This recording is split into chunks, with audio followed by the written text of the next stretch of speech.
Доброго здоров'ячка, хунту і хунту бери. Ми з України. День 81. Начну с хороших для Украины новостей, а дальше постараюсь выстроить логическую цепочку на ближайшее время, в которой пока не будем учитывать ослабление россияне до такой степени, чтобы допустить спокойное продвижение Китая аж до Финляндии. Время этого анализа еще не пришло. G7 никогда не признает границы, перерисованные Россией. Группа из 7 промышленно развитых стран заявила, что они никогда не признают границы, которые Россия пытается изменить силой в своей войне против Украины, и пообещала неизменную поддержку Киеву. Сейчас Россия сконцентрировалась на Донбассе. Об этом вкратце чуть дальше, а пока цитата из заявления G7. Мы никогда не признаем границы, которые Россия пыталась изменить путем военной агрессии, и будем поддерживать нашу приверженность поддержке суверенитета и территориальной целостности Украины, включая Крым и всех государств, говорится в заявлении министров иностранных дел Большой Семерки. Они пообещали расширить санкции, включив в них секторы, от которых зависит Россия, и продолжать поставлять Украине оружие, чтобы помочь ей отразить российское вторжение. А вот цікавинка. На вопрос, хотят ли союзники, чтобы Россия была вытеснена из Крыма, аннексированного в 2014 году, министр иностранных дел Германии Анна-Лена Бербок ответила, что Украина должна сама решать, что будет в их стране. На сегодняшний день помощь Запада и Европы, в том числе Украине, довольно существенна, скажем мягко. Боррель также пообещал предоставить дополнительные 500 миллиарда евро в виде военной помощи от ЕС, чтобы помочь Киеву отразить российское вторжение. Но Киев настаивает на дополнительной поддержке союзников. Министр иностранных дел Украины Дмитрий Кулеба в пятницу заявил, что обратился к G7 с просьбой конфисковать российские активы и передать их Украине. Тут у меня есть целый разбор, как сама Украина конфисковывает активы россияне в Украине, но на часе. Позволю воздыхателям за законописак самим разобраться в ситуации, кто, как и в чей карман конфискации проводит, и вообще, как тот закон выписан. Продолжим. Поскольку война затягивается, это понятно уже даже выехавшим на пару недель переждать в Буковеле на начальникам, министры иностранных дел G7 также подчеркнули растущее влияние войны на более бедные страны, особенно в области продовольственной безопасности. Блокировка портов Украины в Черном море вызывает обеспокоенность уже не только у портовых рабочих, потерявших свою работу там. По данным ВР Украины, да вот скрин с официального телеграм-канала Верховной Рады, тут вообще ясно все. Но в качестве еще одного намека на растущее глобальное влияние трехдневного блицкрига министры также предостерегли Китай от подрыва карательных мер против Москвы за ее вторжение в Украину. Они также раскритиковали Беларусь за ее позицию в отношении войны. И вот тут я плавно перейду к Беларуси. Нет, вру. Не плавно и нет.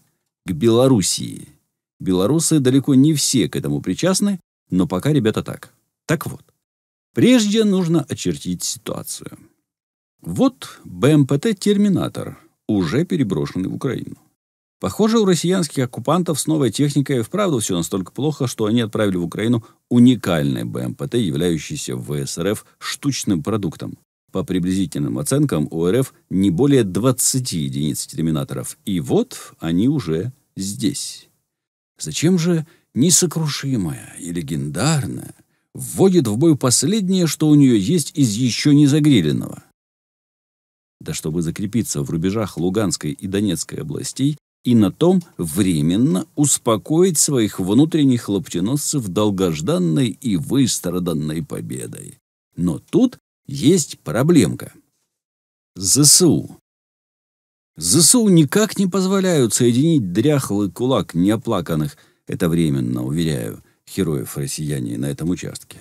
Вот что происходит на Попаснянско-Белогоровском плацдарме. Наглядно.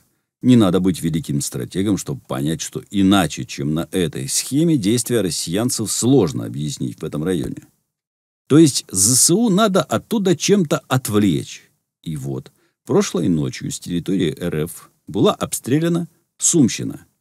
Это официальные данные Держприкордонслужбы. Подобные, а может и более громкие, отвлекающие маневры Готовятся, и о них предупреждают не только из Пентагона, но и белорусские партизаны со стороны Чернигова. По мнению людей знающих, тупиковая ситуация на Восточном фронте означает, что внезапная победа России теперь невозможна, особенно по всей Украине сразу. Поэтому для Путина любой результат будет своего рода поражением. А если эта победа не будет внезапной? Вот и одиозный генерал-полковник в отставке Леонид Ивашов решил вспомнить о том, чему его еще в СССР учили в академиях, не недооценивать противника. В данном случае ЗСУ. И именно недооценка ЗСУ и оголтелая пропаганда кремлевских папконосцев привели к тому позору, который укрыл российских оккупантов в Украине. Александр Коваленко, да и не только он, говорили все эти годы, бездарная пропаганда ненависти к Украине и принижение потенциала ЗСУ приведет к неминуемому поражению российских оккупантов. Ведь самая опасная пропаганда – это профессиональная, мягкая, льстивая, пряничная. Ее плюс – практическая безотказность. Минус – она занимает довольно много времени. Россия же выбрала агрессивную пропаганду ненависти и тотальной лжи. Ее плюс – в нее очень быстро начинают верить потребители этой пропаганды, в первую очередь русские всех национальностей. Минус – она не достигает результата за пределами ареала распространения и со временем вводит в заблуждение самих же трансляторов пропаганды. Россияне избрала именно второй вариант, целиком и полностью соответствующий как ее нутру, так и целям в Украине, ведь благодаря ему мы на ближайшие полвека как минимум будем жить без иллюзий. Без иллюзий о некоем братском и дружественном соседе. Нет, я не забыл о Белоруссии и не пытаюсь сейчас вас запутать. Ее роль и в отвлекающем маневре от плацдарма Попасная Белогоровка, и в дальнейших целях России гораздо шире, чем кажется ее нелегитимному путинскому дружбану. Белорусский военный обозреватель Егор Лебедок в своем телеграм-канале, я дам ссылку на его статью в первом комменте, опубликовал список вооружения, которое поступило в ВСРБ в 2021 году. Из него выходит, что только организациями государственного военно-промышленного комплекса в 2021 году в ВСРБ было поставлено более 600 единиц новых образцов вооружения, военной специальной техники, а также вспомогательного оборудования. Основными видами вооружений, закупаемых в ВСРБ, стали системы ракетных войск и артиллерии, системы управления и связи, ПВО, разведки, РЭБ, БПЛА и средств борьбы с ними. На вооружение были приняты 4 автоматизированных дистанционно управляемых наблюдательно-огневых комплекса «Адунок», а также поставлено в строй 180 авиационных управляемых ракет класса «Воздух-воздух» Р-27. Даже унылому коню понятно, кто, зачем и за чьи пенсии россиянских регионов все это поставил и продолжает поставлять в Белоруссию. Ибо тут внезапно Финляндия официально приняла решение вступить в НАТО. Решение принято на совместном заседании президента и правительственного комитета по внешней политике и политике безопасности. Оно будет обсуждаться в парламенте в понедельник, и голосование, как ожидается, состоится во вторник. Заявка будет подана в НАТО по данным СМИ в среду. То есть мы имеем не слухи, на которые обычно пишут в комментах здесь: «Вы все врете, дайте пруфы, и вообще ты кто такой? А ну-ка покажи свое лицо, на кого работаешь, пороховод, сколько тебе платят». А мы имеем официальное заявление. Членство в НАТО поддержали также парламентские комитеты по обороне и внешней политике Финляндии. За вступление в альянс выступают около 130 депутатов парламента из 200. И согласно опросу общественного мнения, 76% финнов хотят видеть Финляндию в НАТО. Теперь начнутся кулуарные и не только обсуждения, высказывания мнений экспертов любых уровней, заявления пресс-алкаше Кремля, что мы не допустим, и т.д., отвлекающие маневры со всех возможных сторон и прочее, прочее, прочее. Я же сделаю следующее в завершении этого ролика. Вот вам логическая цепочка и вопрос. Россиянцы желают закрепиться на админграницах Луганской и Донецкой областей. Для этого они делают все, чтобы отвлечь оттуда максимально возможное количество сил ЗСУ и добиться цели, не щадя ничего, никого и нигде. Скорее всего, рано или поздно они это сделают.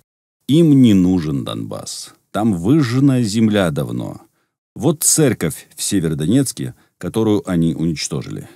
Им просто нужно заявить в телеках о победе русского мира и прочей лаврушной лабуде. Параллельно они накачали Белоруссию всем вооружением, что смогли собрать на огромной территории своего заболочья из невторгнутого в Украину. Начали заранее, но продолжают делать и сейчас. Данных полно, причем в открытых источниках. Параллельно они отключили финнов от поставок электроэнергии.